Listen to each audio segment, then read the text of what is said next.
প্রিয় দর্শক বন্ধু, আমাদের টেক টু ট্রাভেল আড্ডা চ্যানেলে আপনাকে স্বাগত। পুরুলিয়া, হ্যাঁ, পুরুলিয়া শুনতেই প্রথমে যেটা মাথায় আসে সেটা হলো অযোধ্যা পাহাড় আর ছৌ নাচ। কলকাতা থেকে মাত্র 250 কিলোমিটার। আমরা আমাদের কলকাতা থেকে বরন্তি রোড ট্রিপের 3টে পর্বের ভিডিও আপনাদের দেখিয়েছি।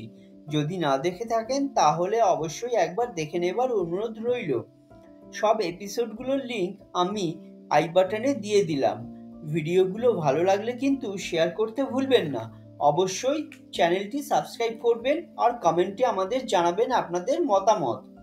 আজকের এই সংক্ষিপ্ত ভিডিওতে আমি পুরুলিয়ার কিছু আশ্চর্য ইতিহাস আপনাদের বলবো।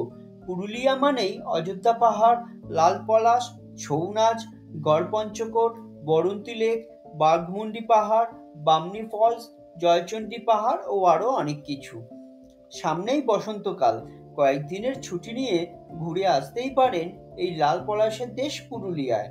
মনে আছে সত্যজিৎ রায়ের সেই বিখ্যাত সিনেমা হীরক রাজার দেশে উদয়ন পণ্ডিত যে পাহাড়ে লুকিয়েছিলেন, সেটা কিন্তু বাঘমুন্ডি আর জয়চণ্ডী পাহাড়। প্রাচীন ইতিহাস ঘেঁটে জানা যায় যে মধ্যযুগেও এই অঞ্চল ছিল ঘন জঙ্গলে ঘেরা। জেলার আধুনিক ইতিহাসের সূত্রপাত হয় ব্রিটিশ যুগ থেকে। এই সময় বাংলার আদিবাসী বিদ্রোহে এই জেলা বিশেষ গুরুত্বপূর্ণ ভূমিকা গ্রহণ করে। সাঁওতাল, কোল, ভিল, চোয়ার ও গঙ্গানারায়ণের নেতৃত্বে কৃষক বিদ্রোহ পুরুলিয়ার ইংরেজ শাসনকে বারংবার ব্যতিব্যস্ত করে তোলে।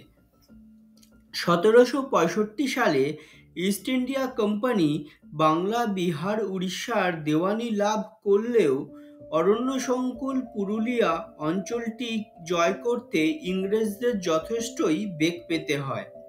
এরপরেও এই অঞ্চলে একাধিক আদিবাসী বিদ্রোহ ও অনেক বড় মাপের সংঘর্ষ ঘটতে থাকে।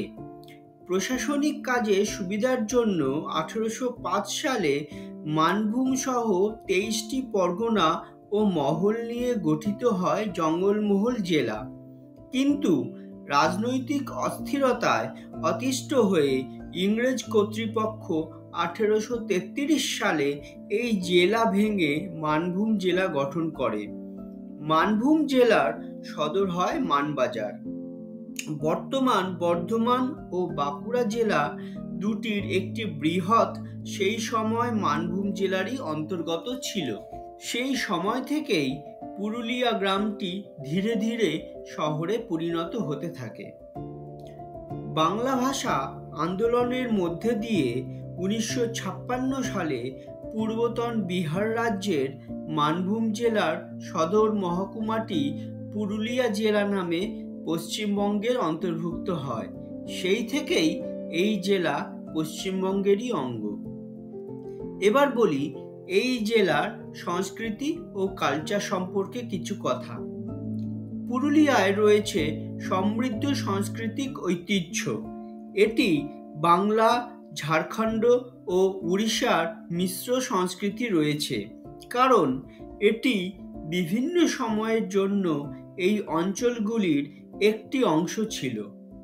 প্রত্নতাত্ত্বিক নিদর্শন থেকে শুরু করে স্থানীয় উৎসব, প্রতিটি সাংস্কৃতিক অনুষ্ঠানেই রয়েছে আদিবাসীদের ছোঁয়া, যা পুরুলিয়ার বিশেষত্ব। ঝুমুর, টুসু, ভাদু ও গানের সাথে একটি আলাদা লোক সংস্কৃতি পেয়েছে পুরুলিয়া।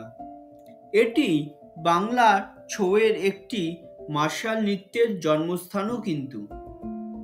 এবার বলি পুরুলিয়া আসলে যেগুলি একদম মিস করবেন না সেগুলি হলো অযোধ্যা পাহাড়ের প্রাকৃতিক দৃশ্য, তুর্গা জলপ্রপাত, বামনি জলপ্রপাত, আপার ও লোয়ার ডাম, পাখি পাহাড়, মুরগুমাবাদ এবং জয়চণ্ডী পাহাড়ের সাথে গর্বিত মাঠার ট্রেকিং রেঞ্জ, এবং লোকনৃত্য, ছৌ নাচ আর ঝুমুর গান দেখতে ও শুনতে কিন্তু ভুলবেন না।